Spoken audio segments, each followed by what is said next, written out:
West Bengal ক্লার্কের জন্য বিজ্ঞপ্তি জারি হয়েছে। অর্থাৎ ওয়েস্ট বেঙ্গলে ক্লারিক্যাল পোস্টে নিয়োগের জন্য বিজ্ঞপ্তি যেটি জারি হয়েছে, যেখানে আবেদন তোমাদের শুরু হয়েছে। প্রত্যেকে আবেদন করতে পারো, একজন পুরুষ প্রার্থী হোক বা মহিলা প্রার্থী হোক, প্রত্যেকে আবেদন করতে পারবে। এবং এখানে আবেদনের শেষ তারিখ হচ্ছে 4 জুলাই 2025।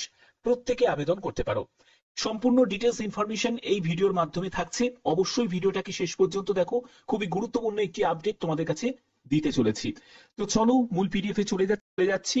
তো দেখতে পাচ্ছ আমি পিডিএফটা ওপেন করে নিয়েছি।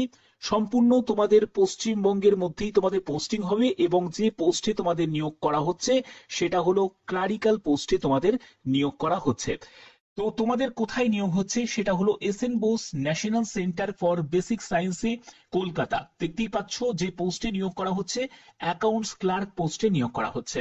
এখানে তোমাদের আবেদন করতে গেলে কি কি ক্রাইটেরিয়া ফুলফিল করতে হবে আমি সেই ব্যাপারেও চলে যাচ্ছি। কিন্তু তোমাদের দেখো এখানে ডিটেলসটা তোমাদের দেয়া আছে যে কোথায় তোমাদের আবেদনপত্র জমা করতে হবে। সম্পূর্ণ ডিটেলস কিন্তু এখানে মেনশন করা আছে, এই ঠিকানায় তোমাদের আবেদনপত্র জমা করতে হবে। এই ব্যাপারে আমি পরে আসছি, আগে তোমাদের কোয়ালিফিকেশনের জায়গাটা তোমাদের কাছে ক্লিয়ার করে দিই। তো দেখতেই পাচ্ছ যে এখানে তোমাদের অ্যাকাউন্টস ক্লার্ক পোস্টে নিয়োগ করা হচ্ছে, এবং শূন্যপদ আছে 2টি। যেখানে জেনারেল প্রার্থীদের জন্য শূন্যপদ আছে, অর্থাৎ এসসি এসটি প্রত্যেকে আবেদন করতে পারো, কিন্তু অ্যাজ এ তোমাকে জেনারেল হয়েই আবেদন করতে হবে। এখানে তোমাদের 27,000 টাকা প্রতি মাসে তুমি বেতন পাবে। এখানে বয়স হচ্ছে 27 থেকে 35 বছরের মধ্যে। বিকম অনার্স যারা করেছো 50% নাম্বার নিয়ে তারা আবেদন করতে পারো। ডিজারেবল কোয়ালিফিকেশন মানে অগ্রাধিকার পেয়ে যাবে যদি তোমার এমকম যোগ্যতা যদি থাকে 60% নাম্বার নিয়ে। বাট এটা কিন্তু ম্যান্ডেটারি নয়, ম্যান্ডেটারি সেটা হলো এটাই, ঠিক আছে। এবং তোমাদের এসেন্সিয়াল এক্সপিরিয়েন্স হিসাবে 5 বছরের অভিজ্ঞতার কথাও বলা হচ্ছে। এখানে দেখো তোমাদের ফর্মটা ফিল আপ করবে, এবং ফর্মটা ফিল আপ করে যাবতীয় অ্যাটেস্টেড কপিগুলো সেগুলোর সঙ্গে অ্যাটাচ করে তোমাদের এখানে দেখতে পাচ্ছ একটি পাসপোর্ট সাইজের ছবি নির্দিষ্ট জায়গা লাগিয়ে দিয়ে এই ঠিকানায় তোমাদের পাঠিয়ে দিতে হবে। ঠিকানাটা ভালো করে নোট ডাউন করে নাও। Registrar SN Bose national centre for basic science, তারপরে হচ্ছে block JD sector 3, Salt Lake, Kolkata 7,01,06। তো এই যে ঠিকানাটা তোমরা দেখতে পাচ্ছ, এই ঠিকানায় তোমাদের 4 জুলাই 2025-এর মধ্যে তোমাকে পাঠাতে হবে। এবং অবশ্যই তোমরা খামের উপর লিখবে application for the post of accounts clerk. এই পোস্টে তোমাদের নিয়োগ করা হচ্ছে। এখানে তোমাদের ইনকমপ্লিট অ্যাপ্লিকেশন হলে সেই আবেদন কিন্তু রিজেক্ট হয়ে যাবে। এছাড়া তোমরা এই লিঙ্ক থেকেও তোমরা যে ফর্মটা তোমরা ডাউনলোড করে নিতে পারবে, নোটিফিকেশনটাও তোমরা ডাউনলোড করে নিতে পারবে। এখানে তোমরা দেখতে পাচ্ছ যে এই যে ফর্মটা, এই ফর্মটা তোমরা কিভাবে ফিল আপ করবে। দেখো প্রথমে তোমাদের যে পোস্টে তুমি আবেদন করছো সেই পোস্টের নাম মানে অ্যাকাউন্টস ক্লার্ক পোস্টের নাম লিখতে হবে। যে আবেদন করছো তার নাম এখানে দেখবে। তারপরে অ্যাড্রেসের সম্পূর্ণ ডিটেলস লিখবে, টেলিফোন নাম্বার, মেল আইডি অবশ্যই লাগবে। তারপরে পার্মানেন্ট অ্যাড্রেস আর কমিউনিকেশন অ্যাড্রেস দুটোই যদি সেম হয়ে থাকে তাহলে এখানে ডু বলে লিখে দিতে পারো। ওকে, তারপরে ডেট অফ বার্থ দেবে। তারপরে প্রেজেন্ট পোস্ট মানে তুমি বর্তমানে যদি কোনো পোস্টে যদি কাজ করো তাহলে সেই পোস্টের নামটা তোমাকে উল্লেখ করতে হবে।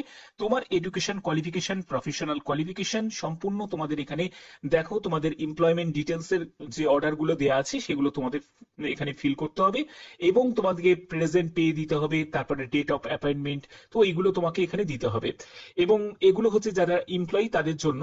এবং এসসি এসটি ওবিসি ক্যাটাগরি থেকে যদি বিলং করে থাকো তাহলে সেটাও তুমি এখানে মেনশন করবে। এবং তোমাকে 200 ওয়ার্ডস এর মধ্যে তোমার প্রেজেন্ট ডিউটি এবং রেসপন্সিবিলিটি সম্পর্কে তোমাকে এখানে ডেসক্রাইব করতে হবে, ঠিক আছে। 200 শব্দের মধ্যেই কিন্তু করতে হবে। এরপরে তোমাকে এখানে তোমার নাম এখানে লিখবে, ক্যাপিটালে লিখবে, এবং এখানে সই করবে, ডেট দেবে এবং প্লেস দেবে। অবশ্যই যে ডেটে তুমি অ্যাপ্লিকেশন ফর্মটা জমা করছো সেই ডেটটাই কিন্তু মেনশন করবে। ওকে, তো এই ফর্মের যে পিডিএফটা তোমরা কোথা থেকে পাবে, কিভাবে ডাউনলোড করবে আমি সেটাও তোমাদের দেখিয়ে দিচ্ছি। দেখো এটা তোমাদের কন্ট্রাক্ট ভিত্তিতে একটা নিয়োগ করা হচ্ছে, তোমরা অবশ্যই আবেদন করতে পারো, ঠিক আছে। এবার দেখো তোমরা কিভাবে ফর্মটা ডাউনলোড করবে। ফর্মটা ডাউনলোড করার জন্য তোমাদের এই যে তোমরা দেখতে পাচ্ছ আমি হোম পেজে চলে এসেছি। এখান থেকে জাস্ট কল করে নিচের দিকে নামবে। এখান থেকেই তোমরা জব বলে যে একটা অপশন তোমরা দেখতে পাচ্ছ, এই যে জবস বলে, এইখান থেকেই তোমরা এই নোটিফিকেশনটা তোমরা ডাউনলোড করে নিতে পারবে। দেখো এখান থেকে তোমাদের অ্যাডভার্টাইজমেন্ট বলে যে আছে এই অপশনে যখনই তুমি ক্লিক করবে তুমি এই নোটিফিকেশনটা ডাউনলোড করে নিতে পারবে, ঠিক আছে। হয়তো তোমাদের এটা পার্মানেন্ট ভাবে না হলেও তোমাদের টেম্পোরারি ভাবে নিয়োগ হচ্ছে, কিন্তু তোমাদের এক্সটেন্ড করতে পারে, ঠিক আছে।